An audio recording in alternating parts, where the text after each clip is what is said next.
and they've been great. Bibi Netanyahu should be very proud of himself, and they've really been great. But they're not going to be building bombs for a long time. Mr. President, what's your reaction to the intelligence reports saying that the Iranian nuclear sites were only partially devastated, not entirely? Yeah, well, they said it was actually, the report said it could have been very, they don't know. I mean, they did a report. I could have Pete talk to it because his department did the report. They really don't know. I think Israel's going to be telling us very soon because Bibi is going to have people involved in that whole situation. We hear it was obliteration. It was a virtual obliteration. When you take a look at the ground above, don't forget, the flame is all underground. But everything above, if you look at the before and the after picture, everything above is burned black, the trees, everything. There's one building, but that's a building that sunk substantially into the granite, so that, you know, the fire goes right over it.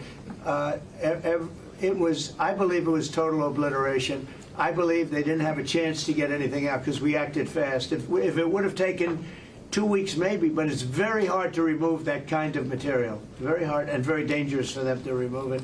Plus, they knew we were coming, and if they know we're coming, they're not going to be down there.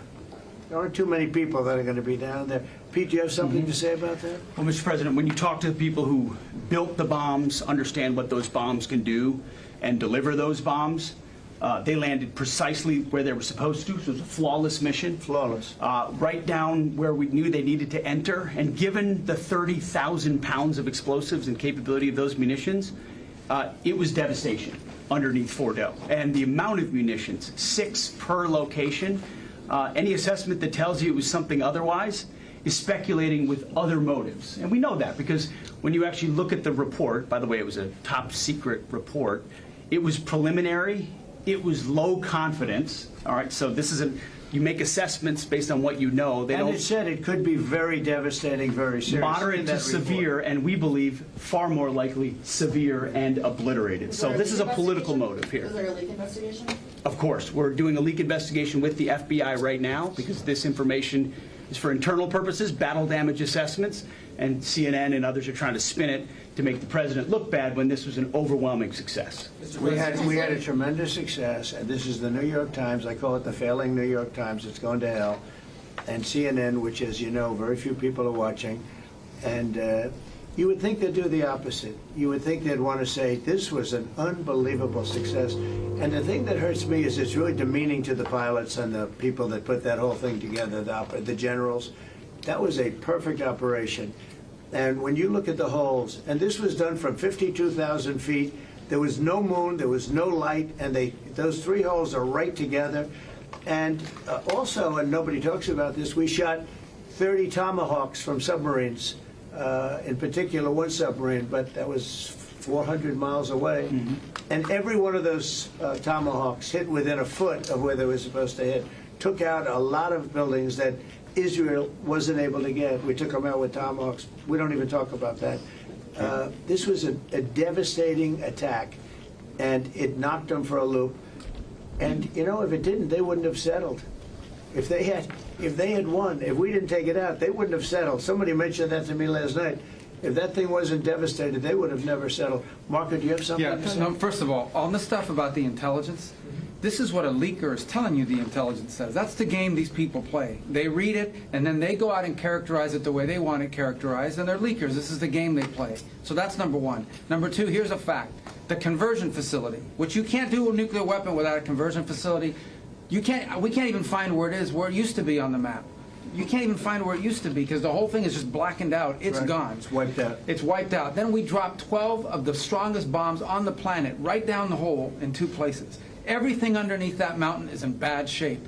And I refer you to the statement of the IAEA, Mr. Grossi. Yes. You know what he said? He said there was Iran, the way it looked the day before the attack, and what their nuclear program looks like now. 2 very different things.